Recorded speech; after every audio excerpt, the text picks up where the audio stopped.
Assalamualaikum warahmatullahi wabarakatuh. Jumpa kembali bersama saya Yang. Terima kasih teman-teman telah menyimak video di channel ini. Di channel ini ada lebih dari 700 video.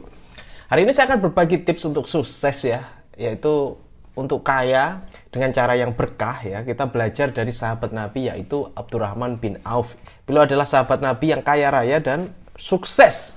Gitu ya. Oke, insya Allah jika kalian menjalankan tips-tips ini, dan ini adalah tips yang proven, yang terbukti ya, yang insya Allah nanti simak sampai selesai karena beberapa tips lebih dari 3 tips ya, nanti diperhatikan ya, siapa tahu ini berguna dan bermanfaat untuk usaha teman-teman, dan ini berlaku untuk semua bisnis ya menurut saya, semua usaha ya.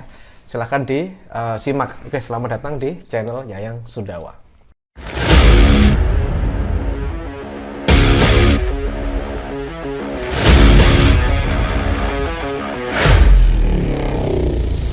Sebelum kita mulai videonya, saya ingin Anda menuliskan doa terbaik di komentar. Yuk tuliskan, bantu saya, tuliskan di bawah agar diaminkan oleh ratusan ribu viewer channel ini. Harapannya jika banyak yang ngaminin, insya Allah doanya akan cepat terwujud. Gitu ya. Nah, mungkin hari ini teman-teman sudah seringlah mendengar ya bahwa kunci kaya ya dalam Islam itu 9 pintu rezeki dibuka dari usaha atau dagang. Nah, Abdurrahman bin Auf ini adalah seorang pebisnis di era itu yang sangat sukses, sangat kaya, dan mengawali modal dengan sangat-sangat super minim. Nah, oleh karena itu teman-teman yang hari ini mungkin merasa, Mas, modal saya itu cukupnya cuma segini toh dan sebagainya, teman-teman nggak perlu yang namanya minder ya, karena Abdurrahman bin Auf juga memulainya sangat super minim modal, bahkan ada yang mengatakan tanpa modal gitu ya. Nah, nanti ada sekitar 6 tips ya, jadi pelan-pelan aja, disimak pelan-pelan ya, semoga bermanfaat gitu ya. Oke, tips nomor 1 adalah margin kecil dan volume yang besar. Apa artinya, Mas, margin kecil ini? Artinya adalah Abdurrahman ya bin Auf tidak mengambil keuntungan yang terlalu besar. Jadi yang penting bisnisnya jalan. Tetap ya, margin tetap diperhatikan karena inti dari bisnis, nyawa dari usaha adalah laba atau profit ya. Cuman profitnya ini nggak terlalu besar atau over profit. Marginnya itu nggak terlalu gede. Cuman ini kan kembali lagi di era sekarang teman-teman juga memperhatikan untuk biaya iklan, biaya packing, biaya karyawan, biaya staff dan sebagainya. Gitu ya. Cuman jangan overprice banget sehingga masyarakat nggak bisa ambil atau nggak bisa beli gitu ya. Ini tips yang pertama adalah menggunakan margin kecil dengan volume yang besar. Jadi misalkan kita untung nih misalkan cuma Rp5.000 atau untung cuma Rp10.000.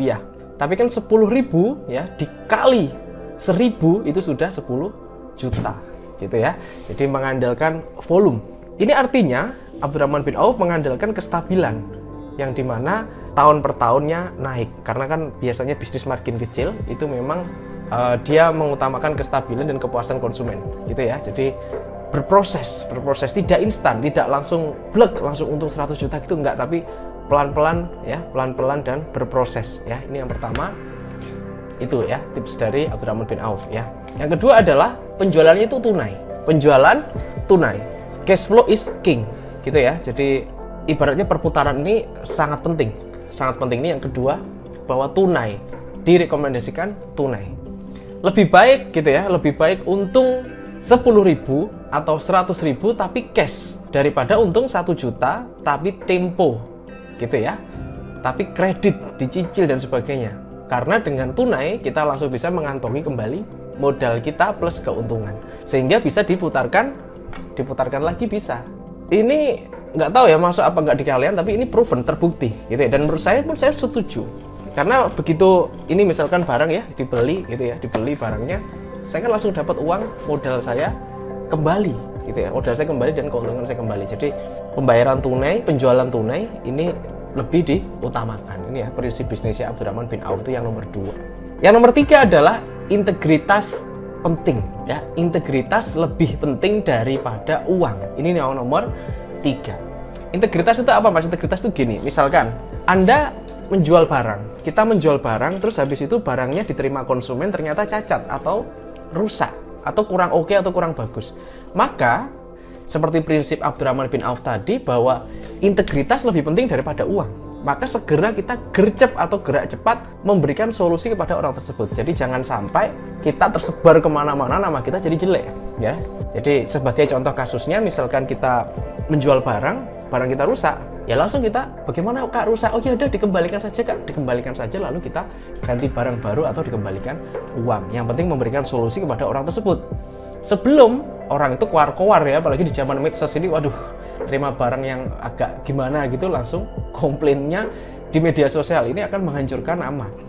Dan Abdurrahman bin Auf benar-benar menjaga yang namanya integritas. Ini adalah sahabat Rasul, saudara sekalian, yang sukses. Teman-teman nanti bisa melihatlah profil-profil beliau ya di googling ya. Ini luar biasa, beliau ini menginspirasi banyak sekali pengusaha Islam. Terus yang keempat ya, tadi yang ketiga udah integritas, yang keempat adalah strategi dalam melihat pasar. Abdurrahman bin Auf tahu persis mana yang dibutuhkan oleh konsumen, di range harga berapa, jenis produknya yang seperti apa, dan menyelesaikan masalah apa. Itu jelas banget, sudah tergambarkan. Sudah ada jelas, petanya itu udah jelas. Pasar sini membutuhkan ini, yang ini butuh ini, yang ini butuh ini, gitu ya, sudah jelas.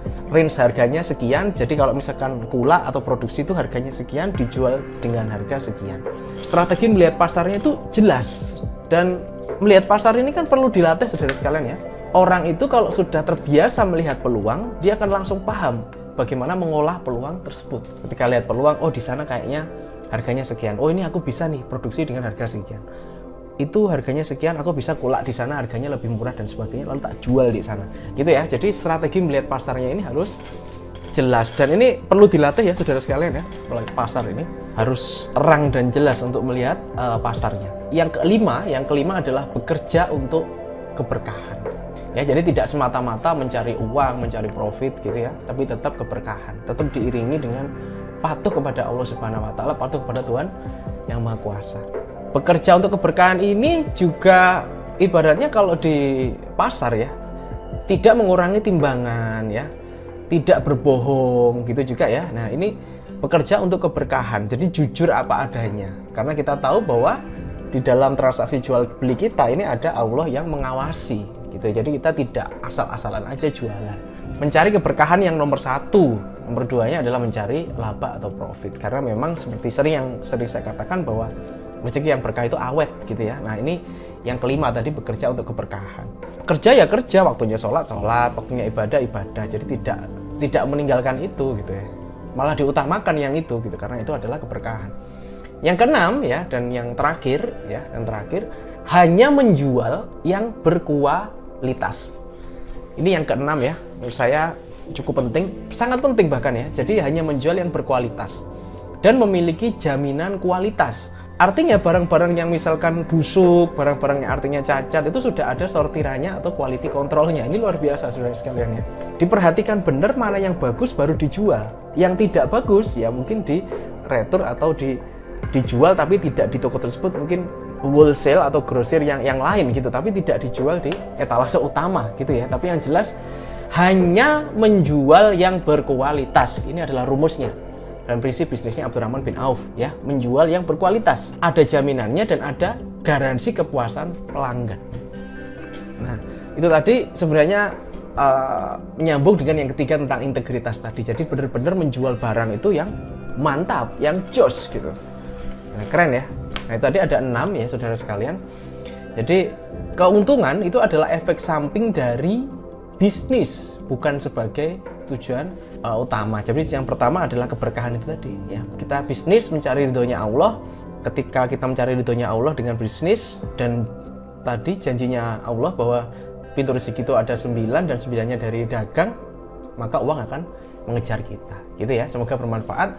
Ini tips singkat dari saya, dan kalau kalian suka video seperti ini atau mungkin ada pertanyaan, kalian bisa tuliskan di komentar, dan bisa masuk link Telegram official ya, yang Sundawa ada di link deskripsi, atau tuliskan pertanyaan apapun dan follow media sosial saya ada di link deskripsi juga. Oke, semoga bermanfaat. Assalamualaikum warahmatullahi wabarakatuh. Have a nice day and good luck. Salam laris manis.